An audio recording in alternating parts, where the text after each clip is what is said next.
In the 70s, Japan mastered the art of stealth speed. Cars that blended into traffic but left rivals in the dust. No noise, no flash, just hidden firepower. These are the 25 unknown Japanese sleeper cars of the 1970s. Let's jump in. Number 25. 1975 Nissan Stanza 1600 GX. From the outside, it looked like something a school principal might drive. Boxy, responsible, utterly forgettable. But this next machine, tucked under that plain sheet metal, had just enough bite to humble cars twice its reputation. Built on Nissan's lesser-known A10 platform, the 1975 1600 GX was part of the Violet series, an oddball caught between economy and ambition. It wasn't the top-tier Bluebird, and it didn't pretend to be. But Nissan quietly gave it just enough muscle to make people blink twice. Under the hood, a rev-happy 1.6-liter L16 engine pushing out 95 horsepower and 94 pound-feet of torque. Modest on paper, sure, but paired with a lightweight body and a tight 4-speed manual, it could lurch off the line and pull 0 to 60 miles per hour in under 11 seconds. Not blistering by today's standards, but in mid-70s suburban Japan, it was sneaky fast. The 1600 GX trim wasn't all badges either. It had sportier suspension tuning, dual carburetors, and, crucially, less weight to carry around than its siblings. That gave it an edge in corners and quick bursts of acceleration, especially when lined up against domestic rivals that looked faster than they actually were. The GX felt alive above 3,500 RPM, rewarding drivers who knew how to keep it on the boil. On tight roads, it could embarrass bigger, thirstier machines, but not everything was golden. The styling was forgettable at best, another bland 3-box sedan in a sea of similar shapes. Inside, it was functional but uninspired, with plastic trim and minimal driver engagement, unless you were really pushing it. And the moment you popped the hood and saw L16, instead of something more intimidating, most gearheads would turn away. That's exactly why it worked. This was a car that thrived on being underestimated. It didn't need wide fenders or racing stripes. It needed an open stretch of road and someone who understood what it could really do. It was a mechanic's special, a cult favorite, and a sleeper in the truest sense. And just when you think you've figured out Nissan's game, the next car on the list shifts the story again. This one's got an even quieter voice and a far meaner punch. Number 24. 1973 Mitsubishi Galant 2000 SL. The last car may have looked like a secretary's runabout, but this next one, it wore a suit, kept its head down, and punched way above its weight class when no one was watching. At first glance, the 1973 Mitsubishi Galant 2000 SL looked like corporate wallpaper. Straight lines, chrome trim, polite proportions. It was the kind of car parked outside middle management offices, shuttling company men between meetings. But Mitsubishi had quietly slipped in a wild card, a bigger engine meant for bigger things. Beneath its mild-mannered exterior sat a 2.0-liter Saturn inline-4, producing 115 horsepower and around 119 pound-feet of torque. Not outrageous numbers, but crucially, it delivered them with urgency and a surprisingly wide power band. The 2000 SL wasn't the fire-breathing GTO GSR version, but that's what makes it interesting. It shared the same platform, and the engine wasn't far off. The key difference? The body. This wasn't a sports coupe. It was a clean-cut 4-door sedan, the kind that wouldn't raise eyebrows in a company parking lot. And yet, in the right hands, it could sprint to 60 miles per hour in under 10.5 seconds, enough to keep up with bigger, pricier imports from the US and Europe. Throw it into a corner, and it didn't protest like a lazy commuter car. It responded tightly, like it had something to prove. What made the SL variant so special was its subtlety. No rear spoiler, no racing stripes, just a tasteful badge and a quiet growl when you push the throttle. It was the kind of car your dad might have driven, until someone tried to race him at a red light and ended up trailing its taillights. Of course, it wasn't perfect. The cabin felt dated even by early 70s standards, and the steering could be vague at speed. The weight distribution wasn't ideal either. Up front, it felt heavier than it should have. But none of that mattered to those who knew its secret. This car could run. It was the kind of sleeper that survived by keeping its mouth shut. And just when you think Mitsubishi had no more surprises left, the next entry steps in with a badge you think you know, but specs you definitely don't. Number 23, 1974 Toyota Corona RT104 2000 GT. If the Galant 2000 SL was the polite office worker with a secret hobby, this next one was the neighborhood uncle, always around, always quiet, until someone brought up the performance. Then his eyes lit up. At face value, the 1974 Toyota Corona RT104 2000 GT didn't stand out. It was a staple of middle-class Japan, known more for reliability than speed, a car you'd expect to find outside a pharmacy, not tailing a Skyline through mountain passes. But the 2000 GT badge on this one wasn't just for show. Toyota quietly fitted it with the same 2.0-liter 18RG twin-cam engine that powered sportier Celicas and Karinas. An underrated gem that spun freely and delivered 130 horsepower and around 123 pound-feet of torque. That's a healthy bump over the usual Corona fare, especially in a car that looked like this pedestrian.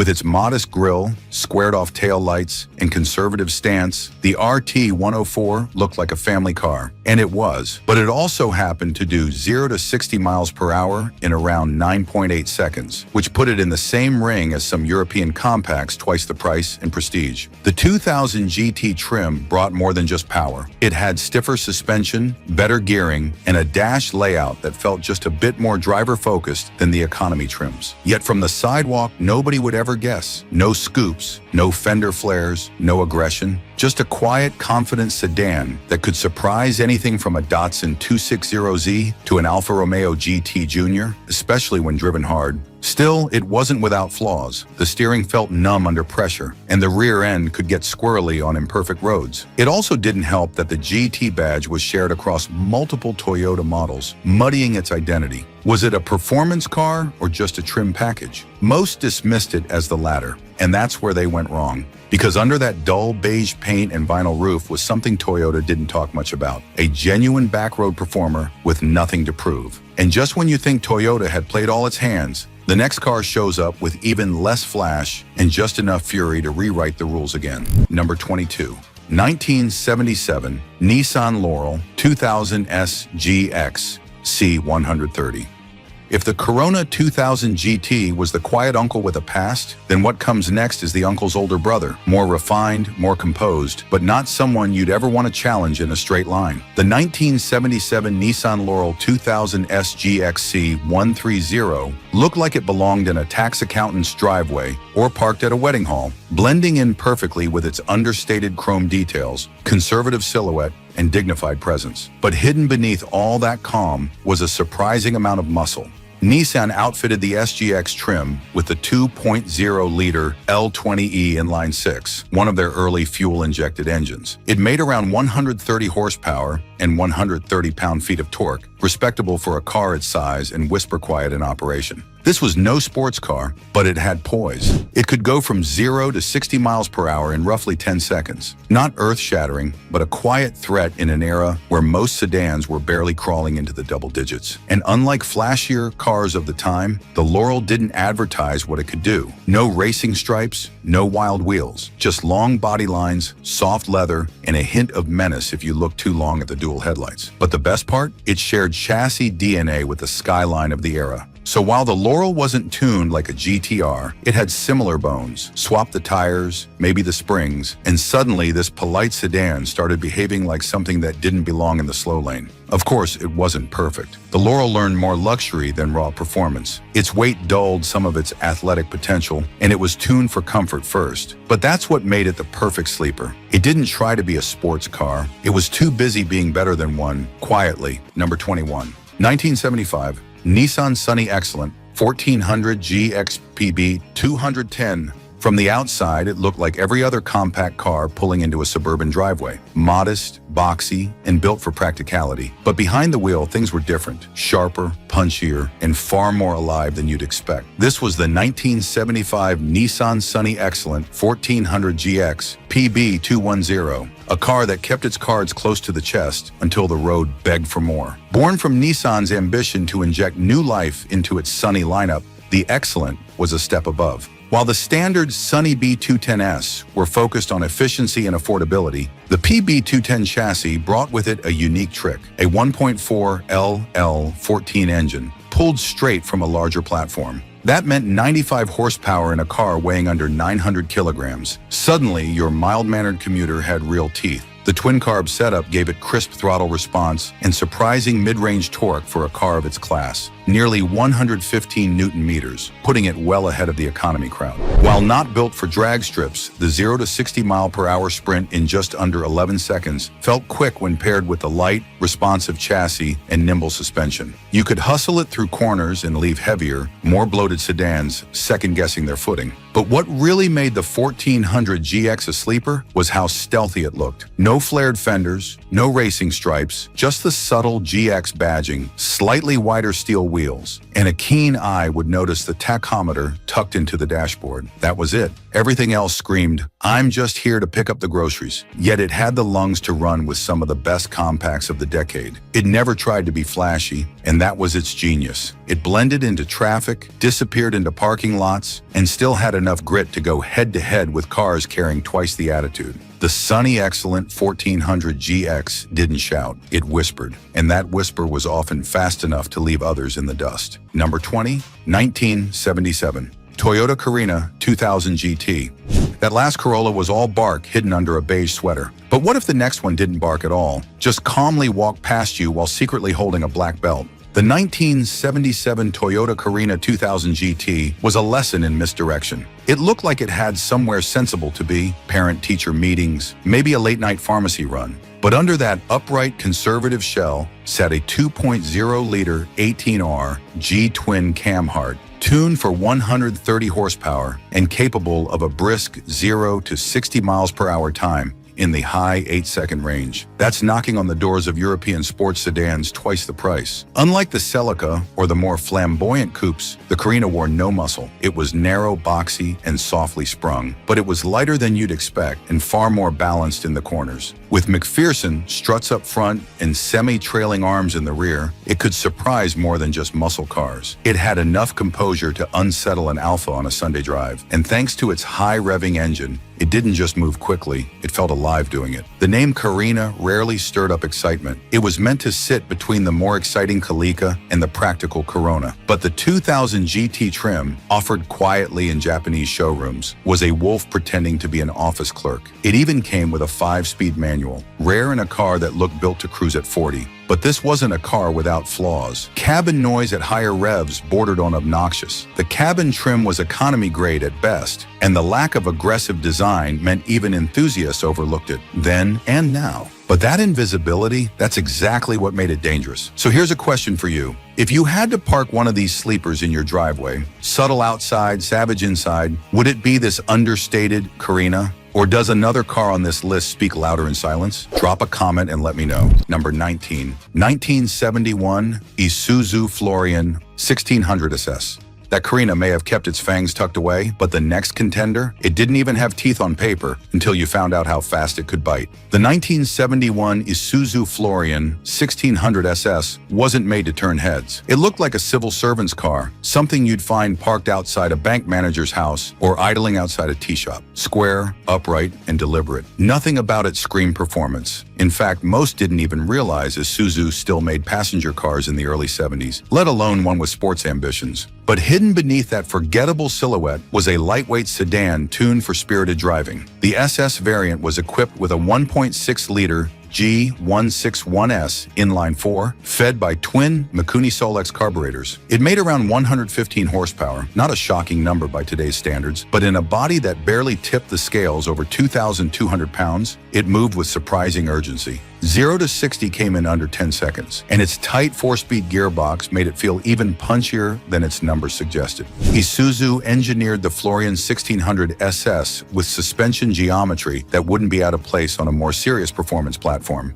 Double wishbones up front and a live axle in the rear, tuned for surprisingly sharp handling. It didn't roll over in corners like you'd expect from a sedan in this segment. And while most buyers were looking at the Florian for its practical charm, those who got the SS trim knew they were buying something rare and oddly rewarding. But the Florian 1600 SS had its compromises. The interior was stark, even by early 70s Japanese standards. Build quality was solid but unremarkable, and Isuzu's limited dealer network made parts a bit of a treasure hunt. It never caught fire in the public imagination, which meant it was outshone by flashier rivals before it ever got a chance. Still, that's the whole point. It didn't need flash to be quick. It just needed an open road, a driver who knew what they had, and maybe a Camaro at the next light to prove it against. Quiet, capable, criminally overlooked. The Florian 1600 SS wore a gray suit to work, but its weekend plans included humiliating cars twice its size. Number 18. 1972, Nissan Violet 160J SSS 710. If the Florian slipped under the radar with quiet confidence, the next car didn't even show up on most people's screens. And yet, it had one of the most underrated powertrains of the decade, dressed in total anonymity. The 1972 Nissan Violet 160J SSS, also known internally as the 710, was Nissan's attempt to wedge performance into an economy box without anyone noticing. On the surface, this was the commuter special.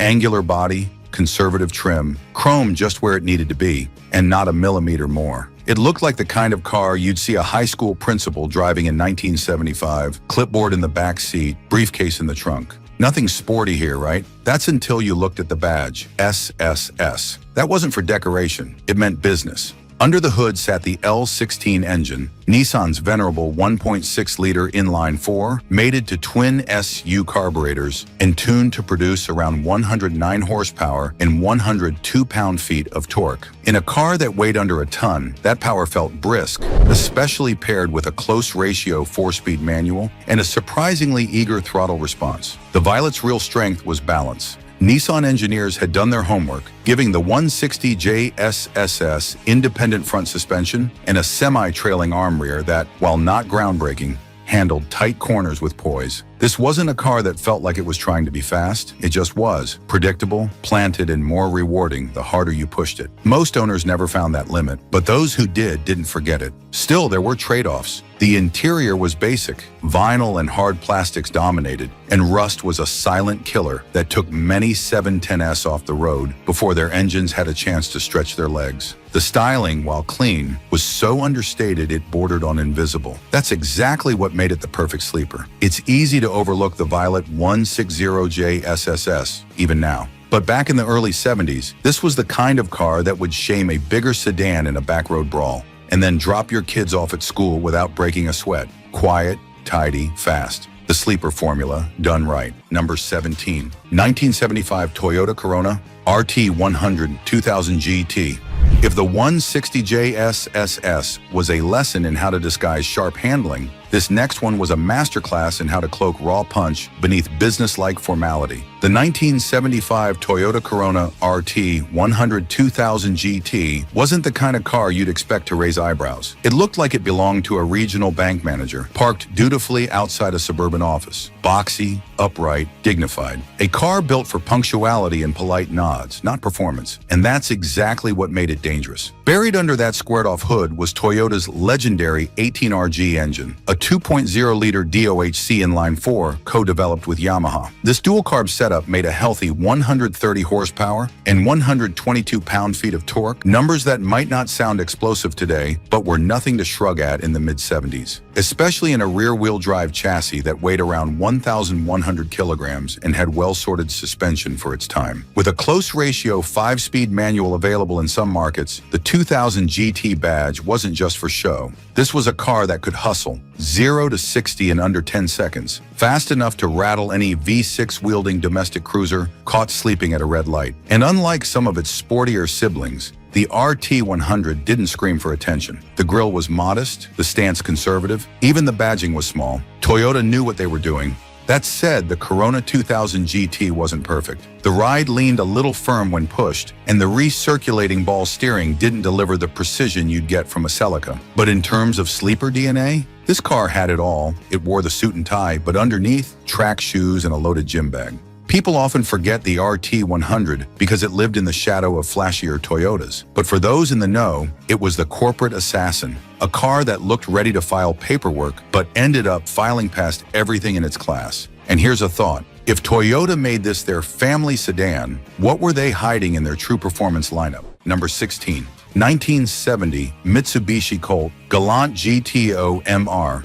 If the Corona RT 100 was a tailored suit with knuckle dusters in the pocket, this next one was a school teacher by day, street fighter by night, no flashy sideburns, no rear spoiler, no raked stance. Just a sedan, a very, very fast one. At first glance, the 1970 Mitsubishi Colt Galant GTO MR was the sort of car you'd expect to see idling outside a clinic or ferrying accountants home from work. But the trick here? We're not talking about the coupe that usually hogs the attention. We're talking about the base Galant sedan, the true sleeper shell for the MR's mechanicals. Underneath the calm, formal body was Mitsubishi's most serious power plant at the time, the 1.6-liter Saturn engine in its twin-carbureted DOHC form, making 125 horsepower and around 110 pound-feet of torque. In a body weighing just under 1,000 kilograms, it turned this upright commuter into a silent hunter. 0 to 60 in roughly 9.8 seconds, but with the kind of high-revving urgency you wouldn't expect from a Mitsubishi in 1970. Why the MR treatment in a sedan? Simple. Cost-cutting racers, discreet tuners, and family men with a rebellious streak didn't always want a sports coupe that shouted its intentions. They wanted something they could take to a client meeting or through a mountain pass at Redline. And despite its raw pace, the Galant sedan didn't fall apart under pressure. The rear-wheel drive chassis was tight, the 4-speed gearbox crisp, and the suspension surprisingly communicative for a car that looked like it should be doing milk runs. It was Japan's answer to the Ford Cortina GT, only with better balance and cleaner lines. It wasn't all roses. The brakes could fade under spirited driving, and parts support today can be thin. But back then, it was the kind of car that confused people. You'd see it parked next to a Corolla at the supermarket and never suspect it just carved up a canyon that morning. In a lineup full of showboats, this one played it cool. Sleeves rolled up, head down, and gone before you even realized it was quick. Number 15. 1976 Nissan Laurel 2000 SGX C130. You'd think a car with opera windows and chrome-lipped fenders was built more for ballads than burnout marks. But this next one, it had the moves of a fighter wearing a tux. The 1976 Nissan Laurel 2000 SGX, on the surface, was luxury first, aimed at executives who wanted a bit of prestige without making noise. With its long hood, clean C130 fastback profile, and plush interior, it looked like it belonged in a driveway next to a bonsai tree in a bottle of sake. But under all that velvet was a machine tuned to surprise. What gave it teeth was the L20ET, Nissan's robust inline-six with electronic fuel injection. Though in some trims, a twin-carb setup did the job just fine. This meant a healthy 130 to 140 horsepower, with torque hovering near 120 pound-feet. Doesn't sound wild on paper, but remember, this wasn't a heavy barge. Paired with a slick-shifting 5-speed manual and rear-wheel drive layout,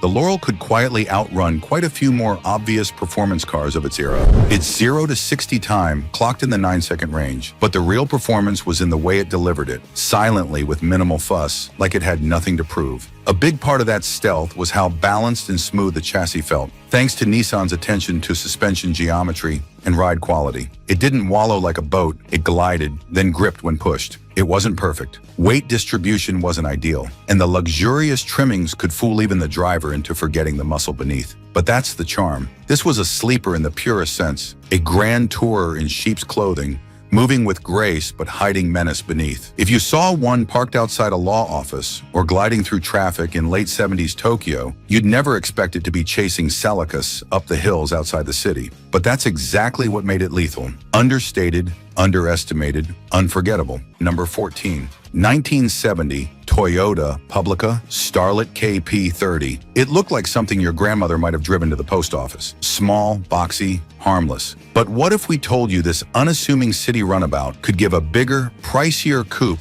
a reason to sweat? The 1970 Toyota Publica Starlet KP30 came from humble beginnings. Born as part of Toyota's lightweight economy lineup, it was meant to be affordable, reliable, and easy to park on narrow Japanese streets. It had no aggressive body lines, no wide stance, and certainly no sports car attitude. Most buyers never gave it a second look. But underneath its modest skin, the KP30 had a wild card. The secret? It weighed almost nothing, just under 1,600 pounds. Now combine that with Toyota's high-revving 3KB engine, a 1.2-liter inline-4 pushing around 77 horsepower in twin-carb form.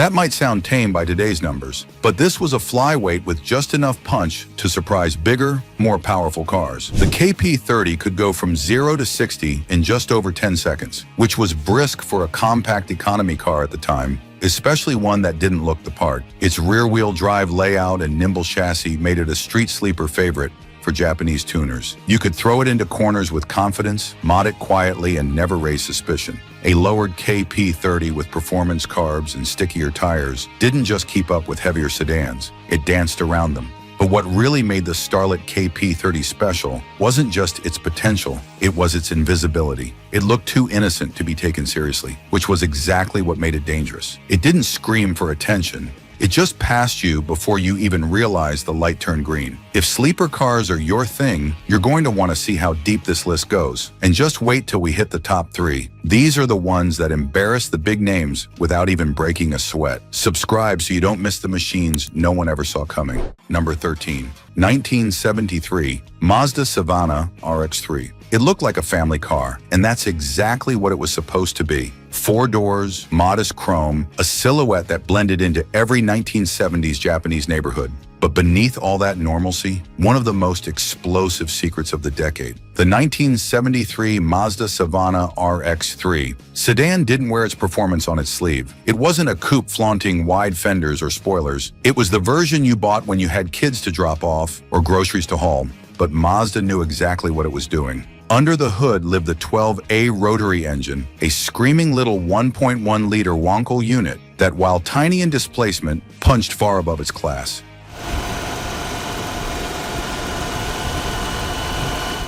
It delivered about 110 horsepower, but it wasn't just the raw number. It was how the power came on. Smooth, high revving, and completely unlike anything else on the road. Thanks to the car's lightweight construction and responsive chassis, the RX-3 sedan could hit 0 to 60 miles per hour in under 10 seconds, making it faster than plenty of V6 sedans twice its size. And the beauty, nobody expected it. It didn't roar, it didn't advertise, it just went. And while the coupe version often steals the spotlight in collector circles, it's the sedan, yes, the family-friendly version, that truly embodies the sleeper ethos. The kind of car you'd park at a PTA meeting, then blast down a mountain pass on the way home. Mazda even had it campaigning in touring car races under the radar, going wheel to wheel with cars that had no idea this little sedan packed such venom. It was a David in a world full of Goliaths, and it had the rev range to prove it. Now here's the question. Do you think a rotary-powered 4-door could hold its own against the big-name muscle cars of the era in a straight line in the corners? Drop a comment and let me know. Number 12.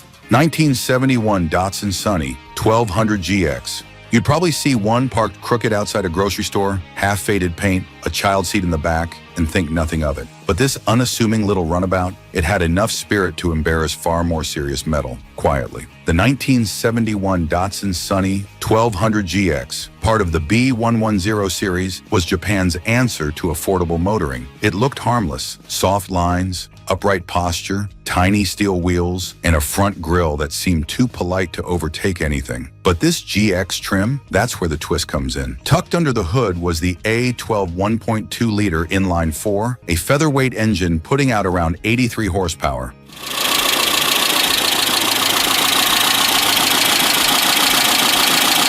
Which doesn't sound like much until you realize the entire car only weighed about 760 kilograms, 1,675 pounds. The power-to-weight ratio turned this economy car into something shockingly spry. With a close ratio 4-speed manual and Datsun's sharp gear engagement, the Sunny GX had enough bite to surprise larger 1.6-liter or even 2.0-liter sedans at traffic lights. It could sprint to 60 miles per hour in just over 12 seconds. Respectable for the era, especially given how much faster it felt behind the wheel. What made it even more dangerous was how unsuspicious it looked. No spoilers, no scoops, no sporty cues aside from a few discreet GX badges and some side stripes that most people mistook for dealer options. It was the perfect recipe for a sleeper. Practical, efficient, and just raw enough to spark grins for the right driver. Sure, it lacked the refinement of bigger competitors. Ride quality was firm, and highway speeds made the cabin sound like a tin box full of bees. But on tight city roads and twisty back lanes, it danced.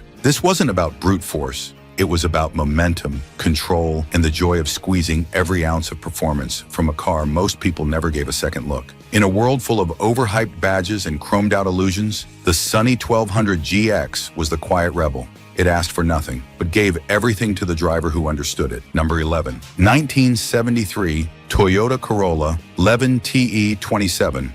Imagine this. You're in a car that looks like it belongs in your grandmother's driveway, maybe parked next to the garden tools. Yet, at the next light, you shock the hell out of a muscle car. Sounds impossible? The 1973 Toyota Corolla Levin TE27, disguised as a humble four-door Corolla. This unassuming sedan was a true sleeper, a David ready to take on Goliath and win. The TE27 may have looked like just another economy car, but it was built to defy expectations. Under the hood, it packed a spirited 1.6-liter 2TG engine, delivering around 115 horsepower. Not a monster on paper, but combined with its lightweight chassis and sharp suspension, it turned into a nimble and fierce competitor. The Levin wasn't about blazing straight-line speed. It was about ripping through tight corners and darting through city streets with precision. It could outhandle much bigger, more powerful muscle cars, making it the ultimate urban sleeper. 0 to 60 miles per hour in just over 9 seconds wasn't world-shattering, but in 1973, it was enough to leave most sedans in the dust. This little Toyota didn't need flashy spoilers or bulging wheel arches to make its mark.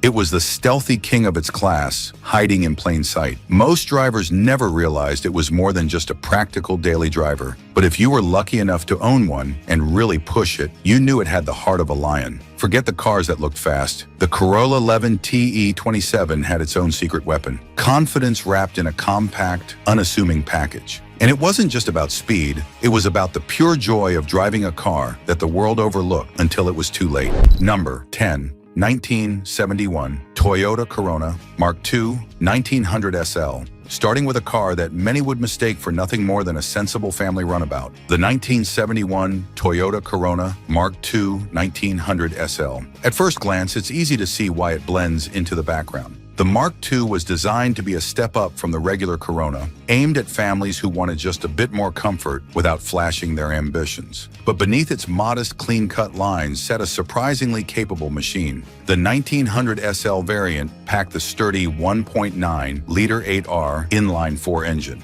delivering around 105 horsepower and 104 pound-feet of torque. Not huge numbers on paper, but in the early 70s, it was enough to make this family sedan feel lively, especially in city traffic. Acceleration from 0 to 60 miles per hour took just under 13 seconds. Not blistering, but quick enough to surprise unsuspecting drivers at the lights. More importantly, it delivered this performance with Toyota's trademark reliability. The SL trim added subtle but effective refinements, improved suspension tuning for better road manners, and a more comfortable, well-appointed interior. Long drives became genuinely enjoyable as the Mark II cruised smoothly without fuss. Of course, it wasn't perfect. The car's weight and conservative gearing meant it never quite felt like a full-blooded sports machine. And its quiet looks, while great for stealth, made it easy to overlook next to flashier rivals. But that's exactly why it deserves its spot here. The Mark II 1900 SL thrived in plain sight, hiding its true potential behind an air of quiet confidence. Number 9, 1974, Nissan Bluebird 610 SSS. After the understated charm of the Mark II, the next sleeper takes things in a slightly sportier, but still surprisingly discreet direction. The 1974 Nissan Bluebird 610 SSS. On the surface, the Bluebird looked like any typical commuter car of its time. Conservative lines, modest proportions, and the kind of everyday styling that wouldn't raise an eyebrow in traffic. But Nissan had something clever in mind for the SSS trim. The Bluebird 610 marked a shift in Nissan's design language, aiming for international appeal while still keeping things simple. The SSS, short for Super Sports Sedan, quietly slipped performance touches into what most assumed was a practical family car. Under the hood sat the 1.6-liter L16 inline-4 engine, fitted with twin Hitachi SU carburetors, producing around 109 horsepower and 101 pound-feet of torque. With a 0 to 60 miles per hour time of approximately 11.5 seconds, it wasn't blistering, but it was quick enough to surprise unsuspecting rivals. Sportier suspension tuning and tighter steering gave the SSS a nimble character, making twisty back roads genuinely enjoyable. What really worked in the SSS's favor was its balance. It managed to feel engaging without trying too hard, a quality that only a few cars of that era truly captured. Of course, it wasn't perfect. Some drivers found the handling a bit soft at the limit, and its styling, while clean, perhaps leaned too conservative to ever earn instant recognition. Still, that quiet nature is exactly why it earns its place here. The SSS didn't need to scream to be quick. It simply kept its strengths tucked just below the surface. Number 8. 1975 Mitsubishi Galant GTO 2000 GSR. Following the understated Bluebird SSS, we now step into something that looked like it might be all show, but in truth was hiding a lot more muscle than most gave it credit for. The 1975 Mitsubishi Galant GTO 2000 GSR. At first glance, the GTO wore styling cues borrowed straight from American muscle cars, with a long hood, fastback silhouette, and aggressive lines. It looked like it wanted to run with the big boys, but many dismissed it as just another sporty-looking coupe without much substance. They couldn't have been more wrong. Mitsubishi developed the Galant GTO to capture the growing enthusiasm for performance coupes, and the GSR trim was their boldest attempt yet. Under the hood sat a 2.0-liter Saturn inline-4 engine with twin Mikuni Solex carburetors, producing around 125 horsepower and 130 pound-feet of torque. This setup propelled the GSR from 0 to 60 miles per hour in about 9.7 seconds. Quick for its time, especially considering its sub-1,000 kilogram, about 2,200 pound weight. The GSR also benefited from firmer suspension, front disc brakes, and a close ratio 5-speed manual gearbox, giving it real composure when pushed hard through tight corners. But the GTO 2000 GSR wasn't flawless. Its performance was sharp, but the ride could feel harsh over rough surfaces, and despite its punchy character, it struggled to fully shake off the perception of being style over substance. Yet that underestimation worked in its favor. Most never suspected it had genuine bite to match its bark. And just when you think the list is settling into coupes and sedans, the next car takes us somewhere completely unexpected. A low-key Grand Tourer from Mazda with an engine unlike anything else on the road. Number 7. 1977 Isuzu 117 Coupe XC. Coming off the bold attitude of the Galant GTO, our next car takes a completely different path. More refined, almost artistic, yet quietly potent under the surface. Meet the 1977 Isuzu 117 Coupe XC. Unlike many of its Japanese contemporaries, the 117 Coupe wasn't born from the pursuit of raw performance alone. Designed by the legendary Giorgetto Giugiaro, it carried a sleek European flair, standing out with elegance rather than aggression. Isuzu positioned the 117 Coupe as a premium sports coupe, aiming for a balance of style, comfort, and surprising capability. The XC variant came late in the model's run and featured a 1.8-liter DOHC inline-4 with fuel injection, producing around 130 horsepower and 123 pound-feet of torque. Thanks to this setup, the car managed a respectable 0 to 60 miles per hour time of about 9.5 seconds. Not blistering, but certainly enough to catch unsuspecting drivers off guard. What truly elevated the 117 XC was its composure. Precise steering, well-tuned suspension, and an upscale interior with leather seats, wood trim, and sharp instrumentation that put it leagues ahead of typical 1970s Japanese cabins. Of course, there were trade-offs. The 117 Coupe XC carried extra weight due to its luxury touches, slightly dulling its edge compared to more focused sports coupes. And its premium price tag kept it rare on the streets, but that rarity only amplifies its sleeper appeal. Stick around. Next up is a car that took rugged practicality and quietly turned it into unexpected speed. Think the 70s had hidden heat? Wait till you see what Japan snuck into the streets in the 80s. So don't forget to subscribe so you won't miss what's next. Number 6. 1973 Mazda Luce Rotary Coupe.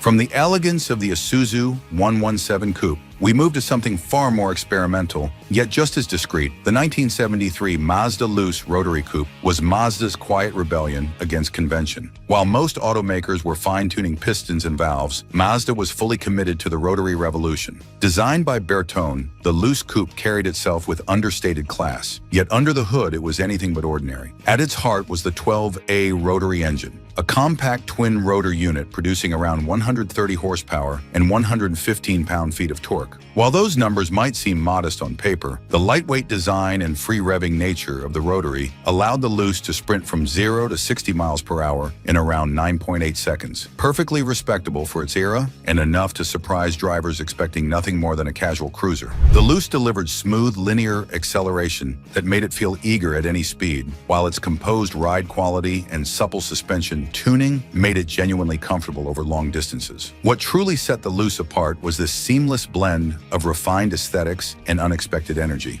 It was a car that rewarded spirited driving without demanding attention. But of course, the Rotary dream wasn't without compromise. The Luce struggled with thirsty fuel consumption, especially during the oil crisis, and early Rotary reliability quirks kept owners on their toes. Still, for those willing to embrace its quirks, it offered a driving experience that felt futuristic and bold. But don't get too comfortable. Next, we're shifting gears to a car that disguised its muscle under the plainest of suits, and you're not going to want to miss it. Number 5. 1971 Prince Skyline GC10 2000 GT non-GTR. Sliding over from the quirky brilliance of the Mazda Luce Rotary Coupe, we land on a car that often lives in the shadow of its more famous sibling. The 1971 Prince Skyline GC10 2000 GT, not the fire-breathing GTR, but the understated 2000 GT variant, carried a legacy that quietly ran deep. Before the Skyline name became a global performance icon, it was Prince Motor Company's answer to European touring cars.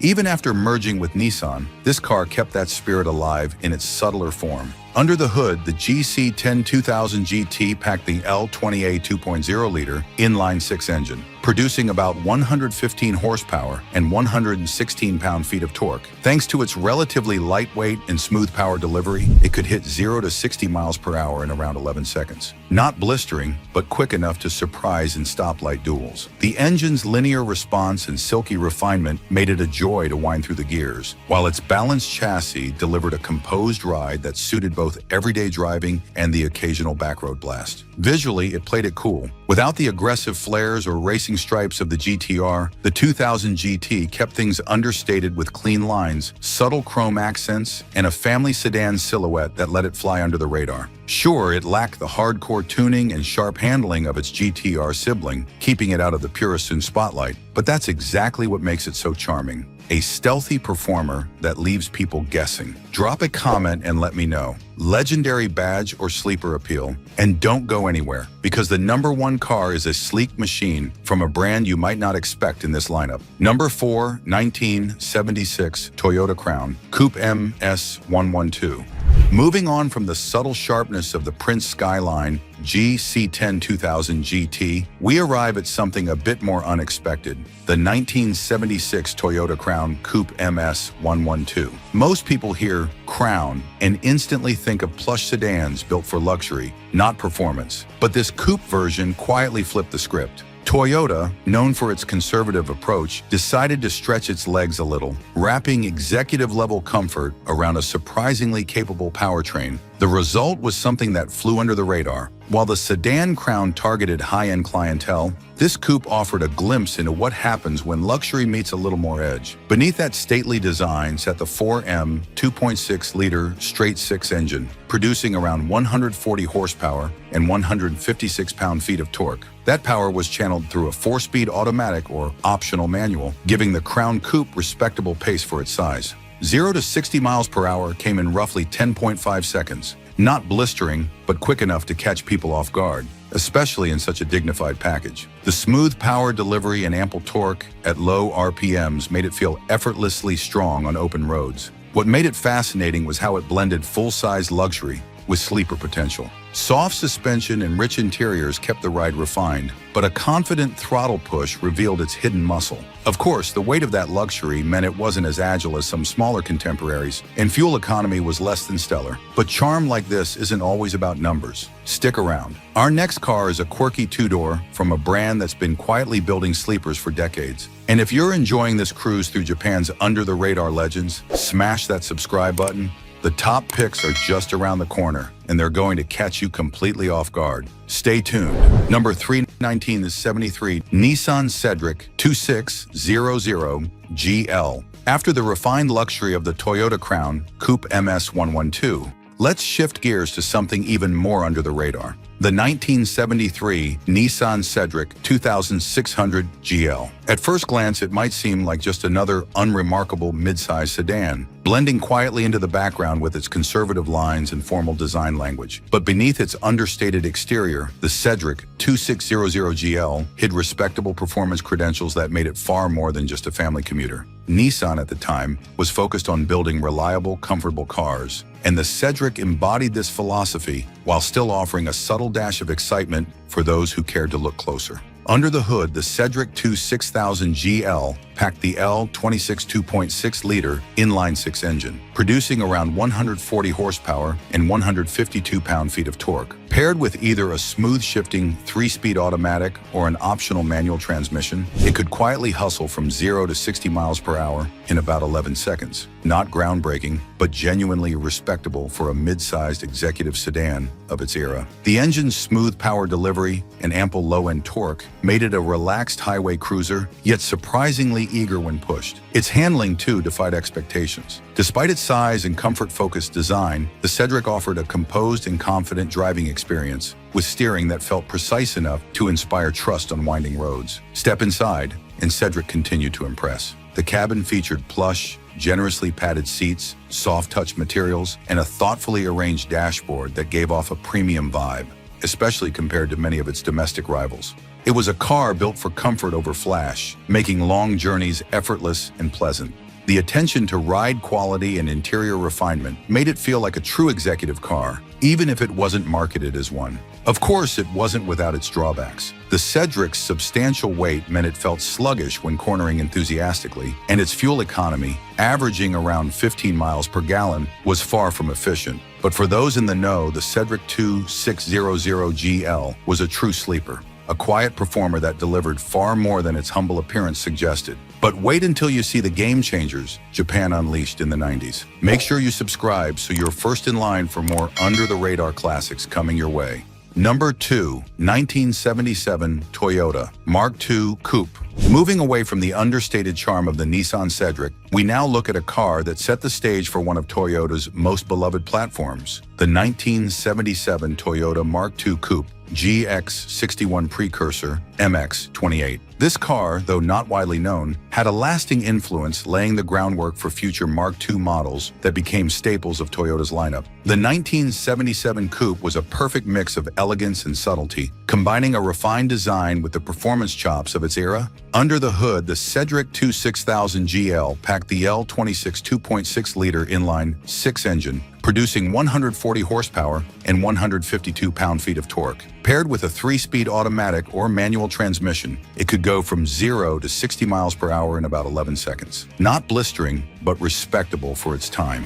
While the car wasn't going to win any races, it had just enough torque and agility to offer a thrilling experience on the open road. Toyota, known for its reliability, delivered a surprisingly smooth ride with this model, making it a perfect option for those who didn't want to draw attention but still craved a bit of performance behind the wheel. However, this isn't to say it was perfect. The car's rear suspension system could sometimes leave much to be desired in terms of handling, and while it had plenty of power for its size, it wasn't exactly the fastest car in its class. Still, there's something about the understated appeal of this model that made it a standout, a true sleeper for those in the know. What do you think about this sleeper? Could the Mark II Coupe have been a bigger hit if it had more power? Drop a comment and let me know. Number 1, 1972 Mazda Capella Rotary GS RX2. After the understated yet powerful 1977 Toyota Mark II Coupe, we finally come to the last car on the list, the 1972 Mazda Capella Rotary GS RX2, a car that blends the innovation of the iconic rotary engine with a package that flew under the radar for many. Released at the height of the 1970s, the RX2 was Mazda's first major attempt to bring the rotary engine to a broader market, and it did so with style. While the RX2 might not have screen performance at first glance, its compact yet sporty proportions hinted at the excitement waiting under the hood. The Capella Rotary GS featured Mazda's revolutionary 12A Wankel rotary engine, producing around 130 horsepower and 114 pound-feet of torque. Impressive numbers for a car that weighed just over 2,200 pounds, about 1,000 kilograms. Thanks to the Rotary's naturally high revving character, it could spin freely past 7,000 RPM, delivering a smooth surge of power that felt much livelier than its horsepower rating suggested. The RX-2 could sprint from 0 to 60 miles per hour in just under 9 seconds, a respectable feat that placed it alongside much pricier sports sedans of the era. Its handling was another highlight, with independent front suspension, rear live axle with leaf springs, and front disc brakes, fairly advanced for its class at the time. The RX-2 offered sharp and responsive driving dynamics. Whether carving corners or cruising at highway speeds, it maintained a level of poise that caught many drivers by surprise. The lightweight construction amplified this agility, making the RX-2 a genuine backroad hero. Inside, while the interior was fairly minimalistic, it had a purposeful, driver-focused layout. Clear instrumentation, a sporty 3-spoke steering wheel, and bucket seats kept you connected to the driving experience. Optional extras included a wood-trimmed dash and sporty touches that gave it a bit more character than its understated exterior would suggest. However, not everything about the RX-2 was perfect. The rotary engine, while exhilarating, came with compromises. Fuel efficiency hovered around 15 to 18 miles per gallon, US. Not great, even by 1970 standards. Maintenance was also a point of caution. Rotary engines required careful upkeep, especially around apex seals, which were known to wear prematurely if not maintained properly. Additionally, the cabin, though functional, lacked some of the refinement and creature comforts found in its competitors. Still, these quirks only add to the RX-2's charm. Today, it's a sought-after collector's item among rotary enthusiasts, and back then, it was a true sleeper, a family sedan that could leave muscle cars blinking at stoplights. For Mazda, the RX-2 was a bold statement that helped cement their rotary legacy, paving the way for legends like the RX-3, RX-7, and beyond. Which of these sleepers caught you off guard?